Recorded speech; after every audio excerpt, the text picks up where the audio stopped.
किसान भाइयों नमस्कार। आज मैं बात करूंगा जो हमारे खेतों में एक समस्या होती है, विशेषकर गन्ना खेतों में दीमक और सफ़ेद गिंडार। ये दोनों समस्या जो रेतीले खेत होते हैं उनमें अधिक होती है और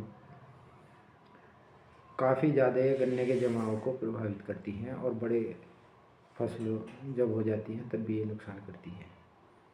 हम इनको ख़त्म करने के लिए विभिन्न प्रकार के रासायनिक दवाइयों का इस्तेमाल अपनी खेती में कर रहे हैं और दिन पर दिन ये समस्या बढ़ती जा रही है, क्योंकि जो दवाइयाँ हैं उसके प्रति इनकी सहनशीलता बढ़ती जा रही है और हम उनको ख़त्म करने के लिए उसमें दवाइयों की मात्रा को बढ़ाते जा रहे हैं और उससे क्या हो रहा है कि हमारा खर्च अधिक हो रहा है और रिज़ल्ट कुछ भी नहीं मिल रहा। दीमक जो है और वाइट ग्रब ये अपना नुकसान अधिक करती जा रही है। तो इसके उपाय के लिए मैं एक चीज़ बताना चाहता हूँ। एक फफूंद आती है, अगर इसका हम सही तरीके से अपनी खेत में और सही समय पर सही मात्रा से प्रयोग कर लेते हैं तो दीमक और ये वाइट ग्रब या सफ़ेद गिंडार जिसको कहते हैं ये पूर्ण रूप से समाप्त हो जाती है और दोबारा पूरे वर्ष के लिए खेत से ख़त्म हो जाती है, अगर सही तरीके से इसका उपयोग कर लें। उस फफूंद का नाम है विवेरिया बेसियाना। इसको प्रयोग करने का तरीका ही और समय मार्च का महीना और उपयुक्त होता है, क्योंकि ये ज़्यादा गर्मी में भी अच्छे से काम नहीं करती और ज़्यादा सर्दी में भी ये काम नहीं करती है। तो गन्ने की खेती के लिए अगर इसका प्रयोग करना है तो इसका उपयुक्त समय है जब हम पलेवा करते हैं तो तब इसका प्रयोग किया जाए, या जब हम पहला पानी लगाएंगे तब इसका प्रयोग करें। प्रयोग करने से पहले इसको बनाने का तरीका कुछ इसमें इस प्रकार है कि ये 1 एकड़ के लिए आप 1 किलो विवेरिया बेसियाना बाज़ार से लेकर आएँ और लगभग 50 किलो कूड़ी की पुरानी गोबर की खाद जो बिल्कुल सड़ गल गई हो उसे छाया में फैला के जहाँ धूप न लगे और उसमें मिला देना है और लगभग उसमें 50% नमी या थोड़ा चिपचिपा हो छू के देखें, गिला रहे इसमें, और दूसरे तीसरे दिन उसे हाथ से मिक्स करते रहें। इसके बाद इसको लगभग 15 दिन प्रयोग करने से पहले 15 दिन पहले ये कार्य करना है और तब जब हमें खेत में ये प्रयोग करनी है उससे पहले लगभग 50 किलो हमें बिल्कुल ताज़ा गोबर, जो 1-2 दिन पहला ही गोबर हो, उसमें इसको मिला लेना है।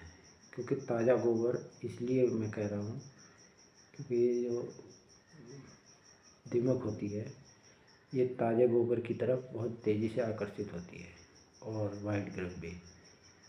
तो जब हम इसे कोई खेत में मिलाएंगे बखेर के हमें एक खेत में और जुताई कर देनी है, तो जैसे ही इसकी सुगंध से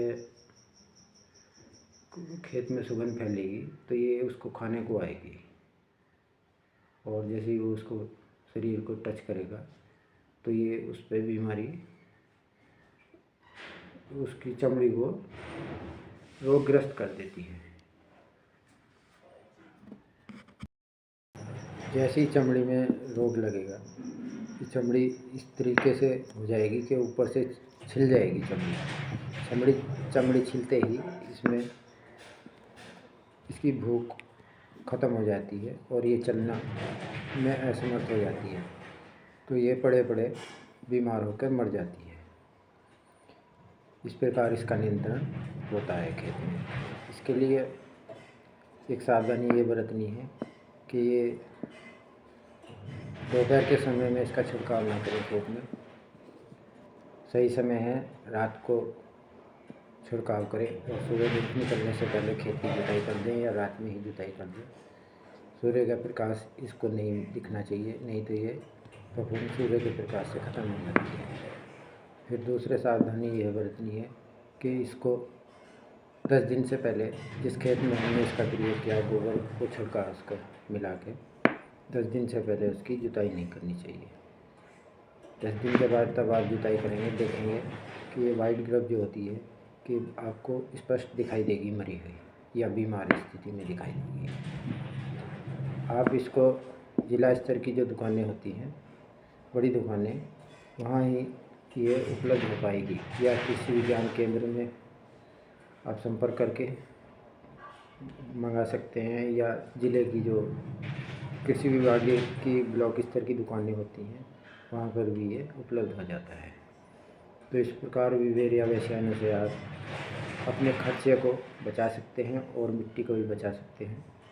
इसका प्रयोग आप अवश्य करके देखें और रासायनिक दवाइयाँ अधिक मात्रा में प्रयोग करने से समस्या का समाधान नहीं होता है। आशा है मेरे द्वारा बताई गई जानकारी आपको लाभकारी होगी। धन्यवाद।